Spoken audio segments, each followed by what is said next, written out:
Mole fraction था क्या, पता होएगा? किससे नोट करते थे? फॉर्मूला क्या होता था? जैसे फॉर एग्जाम्पल एक्स से निकालना है तो क्या होता था? एन ए अपॉन में N A plus N B. N A क्या होता था? Number of moles of A. N B क्या होता था? Number of moles of B. X क्या होता है? Mole fraction.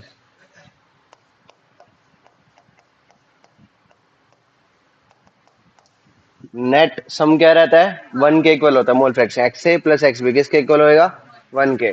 For example x ए निकल चुका तो वन में से सेपरेट कर दो एक्स ए को तो क्या निकल जाएगा?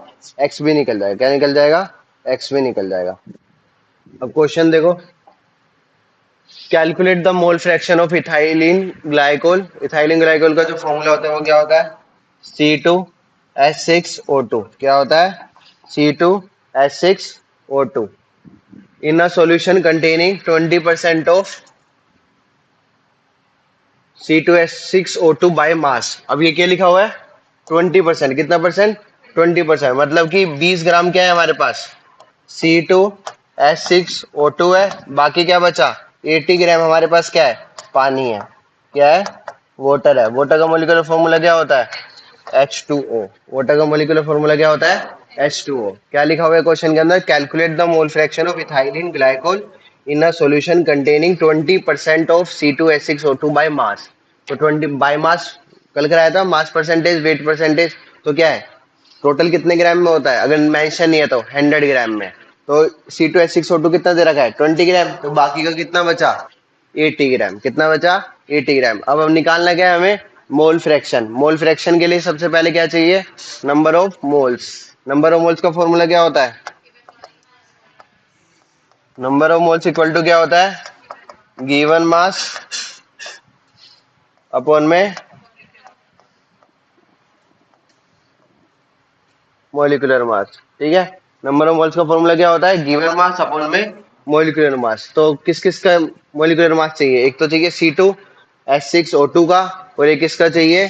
H2O का। तो देखो C2H6O2 का मोलिकुलर मास कैसे निकालेंगे? C2H6O2 कितने कार्बन है? दो कार्बन है। एक कार्बन का मास कितना होता है? 12। तो कितने हैं? तो 12 इंटू 2 34। वाह बेटा। हाइड्रोजन कितने हैं? 6। तो कितना हो जाएगा? 6 इंटू में 1। ऑक्सीजन का कितना होता है? 16। तो 16 इंटू में 2। तो ये कितना हो गया? 32। ये कितना हो गया? 6। ये कितना हो गया? 24। 6 और 4 10, 2 12, 2 1, 4 5 6। तो ये टोटल मास कितना आ गया? 62। तो C2H6O2 का जो मोलिकुलर मास होता है वो कितना होता है? 62 होता है। कितना होता है? 62। अब किसका निकालना है? वाटर का। तो वाटर का मोलिकुलर फॉर्मूला, हाइड्रोजन का कितना होता है? 1। तो 2 इंटू में 1 प्लस ऑक्सीजन का कितना होता है? 16 इंटू में 1। तो कितना हो गया? 2 प्लस 16। तो कितना हो गया? 18। कितना हो गया? 18। बात समझ आई? तो अब number of moles of C2H6O2। Number of moles of C2H6O2। तो गिवन मास कितना गिवन था? 20 upon molecular mass 62। Similarly number of moles of water given mass 80, molecular mass कितना है? 18। इसको सोल्व करके क्या आएगा? एक को सोल्व करके आएगा 0.322 मोल, और वाटर का सोल्व करके क्या आ जाएगा? 4.44 मोल। बात समझ आई? क्या क्वेश्चन क्या बोला था? Calculate the mole fraction. Mole fraction का फॉर्मूला क्या होता है? नंबर ऑफ मोल्स ऑफ एक सब्सटेंस अपॉन में नंबर ऑफ मोल्स ऑफ सबका सम। तो नंबर ऑफ मोल्स का फॉर्मूला क्या होता है? गिवन मास अपॉन में मोलिकुलर मास। पहले मैंने मोलर मास निकाल लिए। मोलर मास कितना आया? एक का 62 आया और एक का कितना आया? 18 आया। अब मेरे को नंबर ऑफ मोल्स निकालने थे। तो गिवन मास कितना था? 20। 20% बाय मास लिख रखा था ना, तो एक 20 है तो अगला कितना हो जाएगा? 80। तो 20 अपॉन 62, 80 अपॉन में 18। ये क्या आ गया मेरे पास? Number of moles. अब हमें निकालना क्या था? Mole fraction.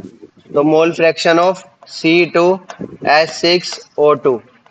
तो कितना हो जाएगा? Number of moles of C2H6O2 ऊपर क्या आएंगे? Number of moles of C2H6O2 upon number of moles of C2H6O2 plus number of moles of H2O। तो कितना हो जाएगा ये 0.322 अपॉन 0.322 प्लस 4.44।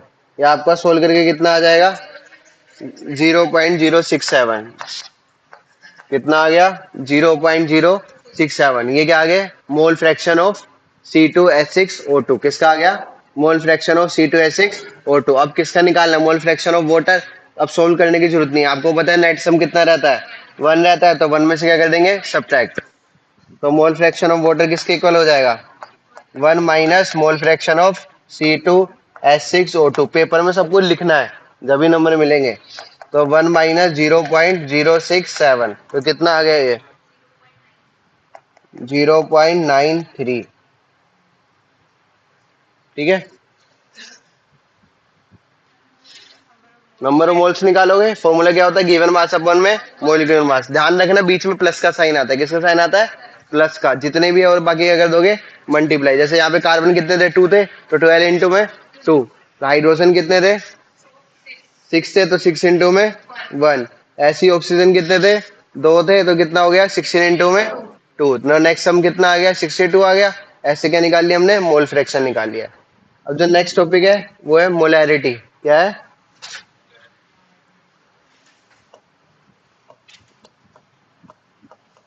मोलैरिटी को डिनोट करते हैं कैपिटल एम से।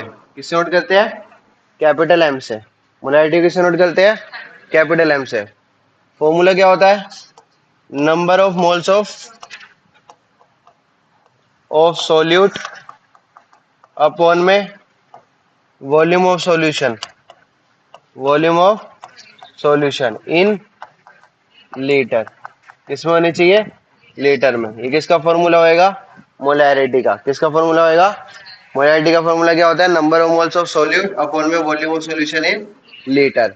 अब जरूरी तो है नहीं कि लीटर में गिवन हो, एमएल में भी गिवन हो सकती है। तो अगर एमएल में गिवन है तो लीटर में चेंज करना है, तो किससे डिवाइड करोगे या मल्टीप्लाई करोगे 1000 से डिवाइड करते हैं। क्या करते हैं 1000 से डिवाइड अगर एमएल में गिवन है तो ये कितना हो जाएगा number of moles of solute upon में वॉल्यूम ऑफ सॉल्यूशन किस में दे रखी है फॉर एग्जांपल एमएल में दे रखी है। तो इसको किससे डिवाइड करोगे 1000 से। तो ये 1000 से अगर यहाँ पे डिवाइड करोगे तो ऊपर जाके क्या हो जाएगा मल्टीप्लाई। तो फॉर्मूला क्या हो जाएगा number of moles of solute upon में volume of solution in in ML into में 1000। क्यों 1000 से डिवाइड किया क्योंकि लीटर में कन्वर्ट करना है। फॉर्मूला क्या होता है number of moles of solute dissolve in 1 litre of solution. तो डेफिनेशन लिख सकते हो number of moles of solute dissolved in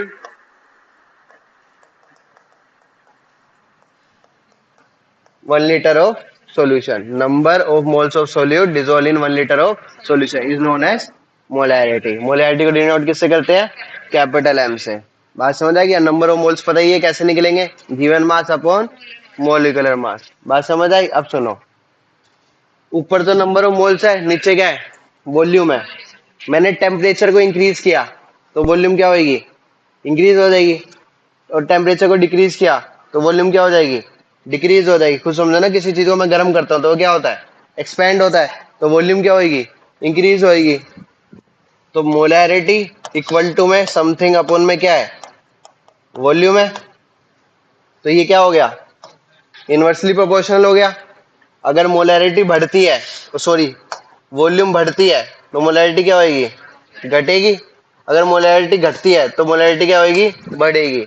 तो मोलैरिटी टेम्परेचर की क्या हो गई इनवर्सली प्रोपोर्शनल हो गई। ये तुम्हारे जेई में नीट में क्वेश्चन पूछ सकता है एमसीक्यू में। ठीक है, तो वो जो मोलैरिटी होती है वो टेम्परेचर की क्या होती है इनवर्सली प्रोपोर्शनल होती है। मतलब मोलैरिटी अगर टेम्परेचर बढ़ेगा तो मोलैरिटी क्या होगी घटेगी, अगर टेम्परेचर घटेगा तो मोलैरिटी क्या होगी बढ़ेगी। तो लिख लो यहाँ पे temperature is inversely proportional to में मोलैरिटी। और मोलैरिटी को डिनोट किससे करते हैं कैपिटल एम से। और पेपर में कहीं जगह 1 लीटर की जगह और क्या लिखा होता है, 1 डेसीमीटर क्यूब। बात सेम है, ठीक है। Calculate the molarity of a solution containing 5 gram of NaOH in 450 ml solution. तो क्या निकालना है, मोलैरिटी निकालना है। मोलैरिटी कैसे नोट करते हैं, किसके इक्वल होता है,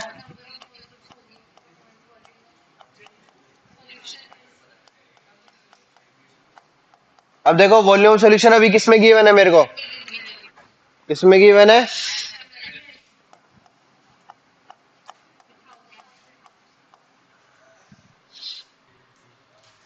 देखो इधर मोलैरिटी का फॉर्मूला क्या होता है, number of moles of solute upon में volume of solution in litre होता है। पर यहाँ पे अभी किसमें गिवन है, ml में गिवन है, तो इसको किससे मल्टीप्लाई कर दोगे, 1000 से। नंबर ऑफ मोल्स निकालने हैं, क्या फॉर्मूला होता है,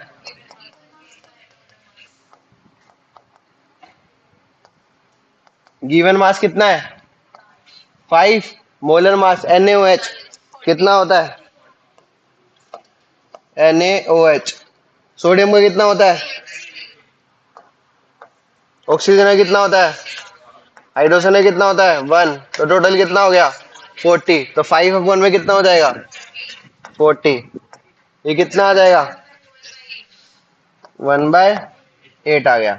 अब इसमें पुट कर दो, तो मोलैरिटी इज इक्वल टू में 1 अपॉन में 8 अपॉन में 450 इंटू में 1000। इसको सोल्व कर लो, कितना आया 0.28। क्या नंबर ऑफ मोल्स की क्या होती है, मोल, नीचे क्या होता है लीटर, तो यूनिट क्या हो जाएगी मोल पर लीटर। और 1 लीटर और किसके बराबर होता है, डेसीमीटर क्यूब के बराबर। तो और यूनिट क्या हो जाएगी 0.28 मोल पर डेसीमीटर क्यूब।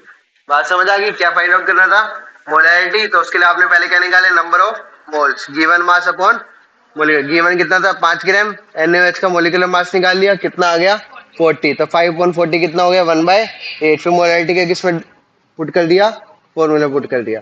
अब एक चीज बताओ मेरे को, मोल फ्रैक्शन था तो ऊपर क्या थे नंबर ऑफ मोल से, नीचे भी क्या थे नंबर ऑफ मोल, तो ऊपर भी मोल नीचे मोल, तो मोल मोल क्या हो जाएगा कैंसिल आउट। तो जो मोल फ्रैक्शन होता है वो क्या होता है यूनिटलेस होता है। कैसा होता है यूनिटलेस। और मोलैरिटी की यूनिट क्या होती है, या तो मोल पर लीटर या मोल पर डेसीमीटर क्यूब। इधर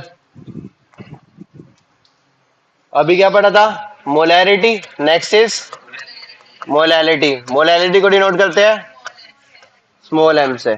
वहां पे डेफिनेशन, मोलैरिटी में डेफिनेशन क्या होती थी, number of moles of solute dissolve in 1 litre of solution. यहाँ पे क्या होगी, number of moles of solute पर केजी ऑफ सोलवेंट। वहां पे क्या होता था सॉल्यूशन होता था, यहाँ पे क्या होएगा सॉल्वेंट होएगा। तो फॉर्मूला क्या हो जाएगा, मोल्स ऑफ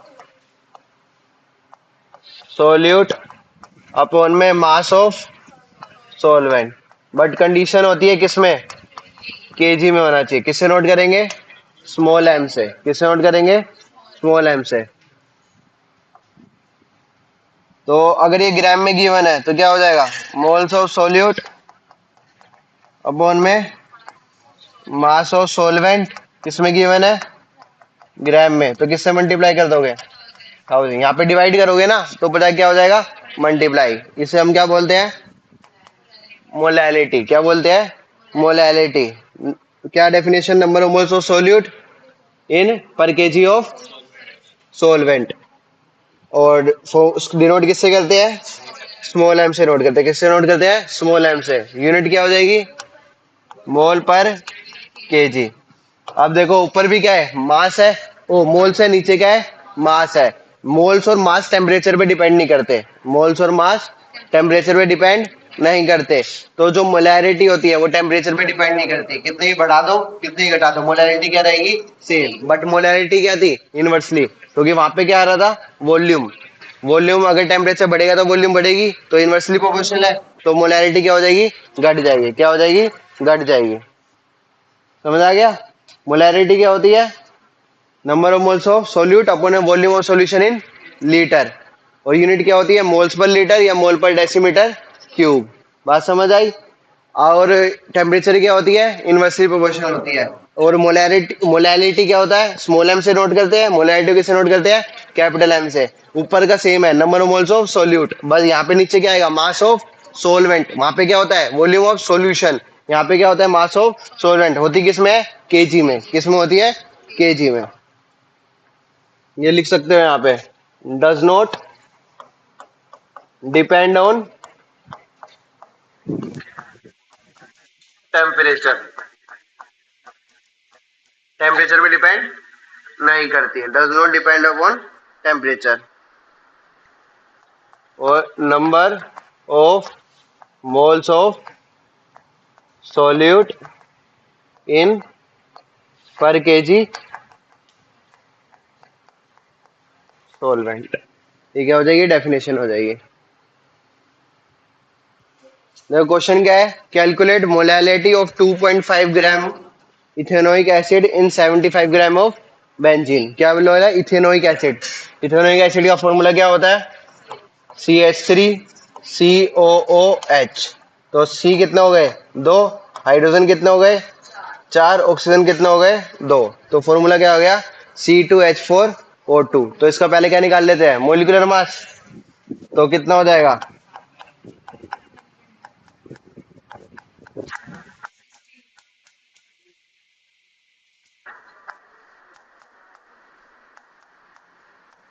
32 प्लस 4 36 प्लस 4 40 20 60। कितना आ गया, 60 आ गया। क्या काउंट करना है, मोलैलिटी। मोलैलिटी का फॉर्मूला क्या होता है, number of moles of solute upon में volume of solution in litre. ये मोलैलिटी का होता है, मोलैलिटी का नहीं होता। मोलैलिटी में होता है mass of solvent in KG.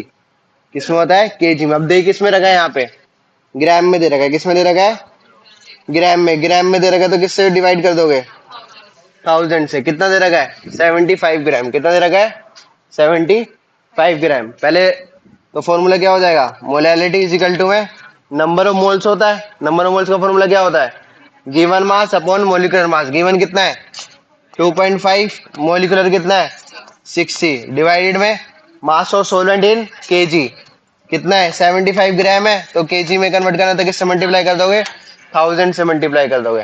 तो ये आंसर कितना आ जाएगा, 0.55 मोल पर केजी। ये क्या आ गई, मोलैलिटी आ गई। क्या आ गई, मोलैलिटी। बात समझ आई। इन टेक्स्ट क्वेश्चन करो सोल्व।